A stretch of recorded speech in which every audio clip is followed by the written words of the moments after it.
Hi again. We've just been through the basic VIN check, which enables you to do a very simple check of a VIN for recalls.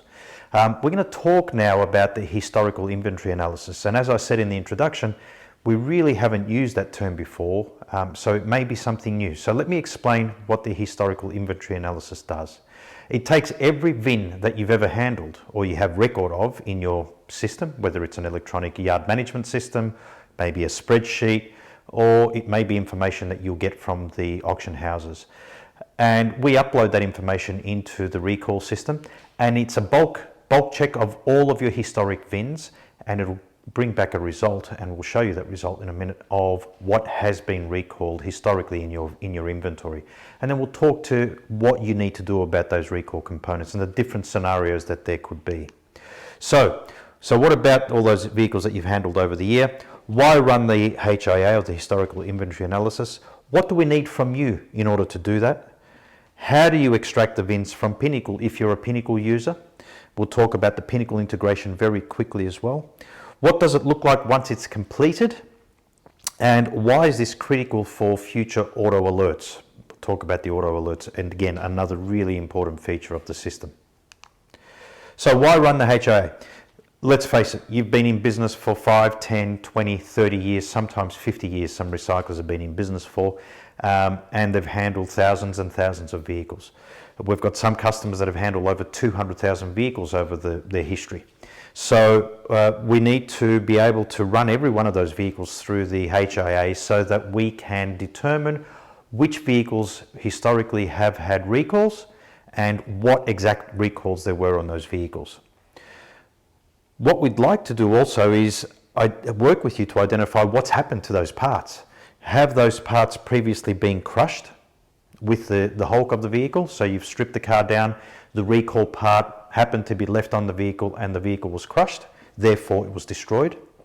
Have you unknowingly sold that part? I mean, it might have been recalled 15 days ago, but you actually dismantled that vehicle 15 years ago. In the case of Takata, there are some vehicles going back to as early as 95 that have been affected by a Takata airbag.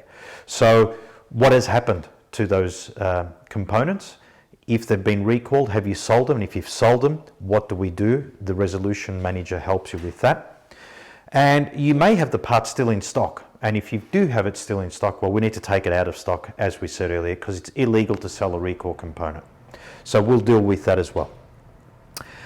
We'll also show you how to resolve each of the above scenarios in the Resolution Manager video a little bit later.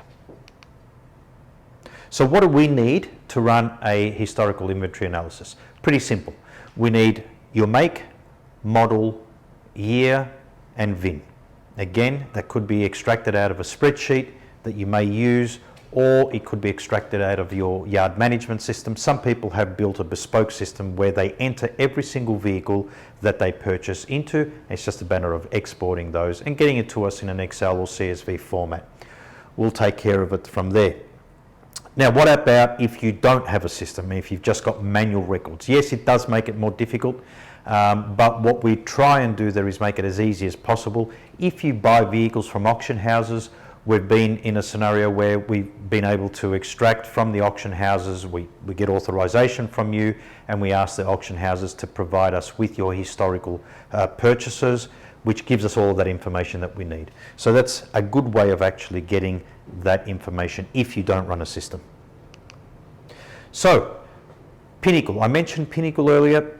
The Pinnacle Yard Management System is used across Australia, New Zealand, the UK, where we're working in close quarters with Pinnacle, and we are integrated with Pinnacle here in Australia and New Zealand with the All Auto Recall system, hoping to see something in the UK soon. So if you're a Pinnacle user, there is a really simple report you need to extract.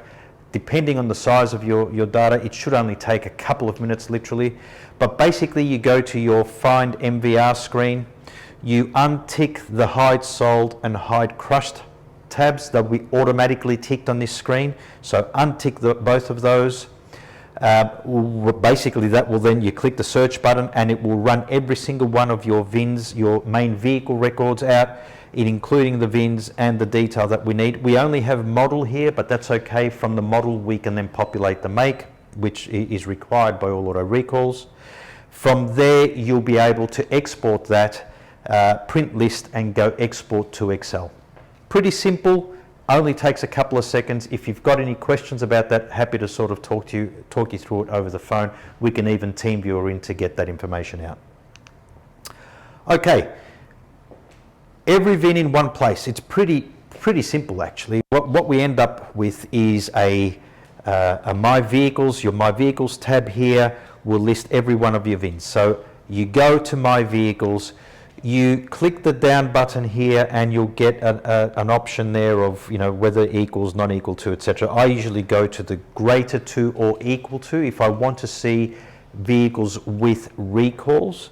So I want to see a recall count of greater to or equal to 1, and basically we then click search. That's just under there, and it will run the list.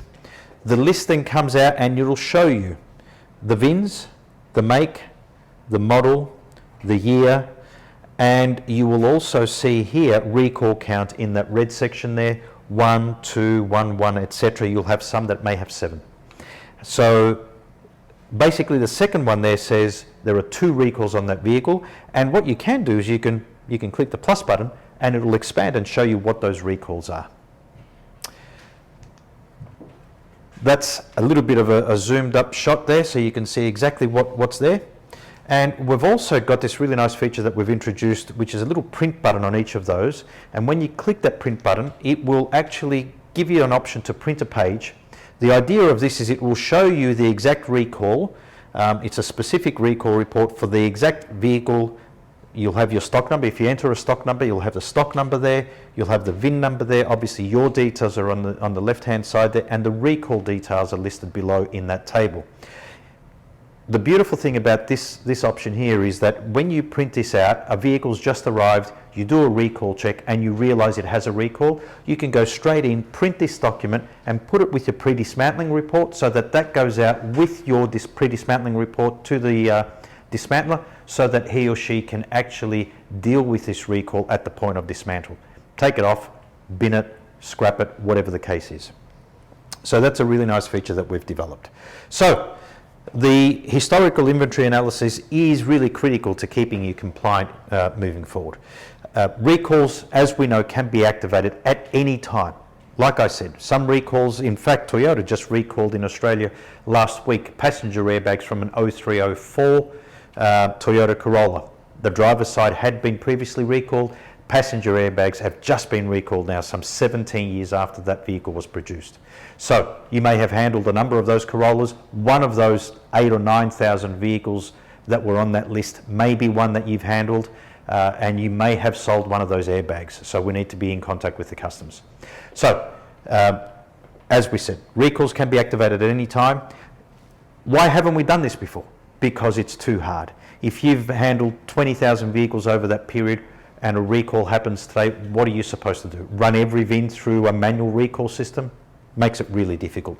The HIA enables us to upload every single one of your VINs to your personal My Vehicles list, and as a result, a new recall is called. You will get an auto alert as soon as that recall is called, whether it's 2 days later or 17 years later, telling you that the specific VIN and the specific recall affected on that VIN number has been now activated, and you'll get an email and it'll pop into your resolution manager, which will enable you then to resolve that specific recall at any point in time. So no double entry, no looking at things, no manual processes. It's all driven as a result of the HIA having been performed, and you'll get that result every single time. In our next video, we're going to be talking about the resolution manager, so stay tuned for that. Look forward to seeing you on that one. Thanks.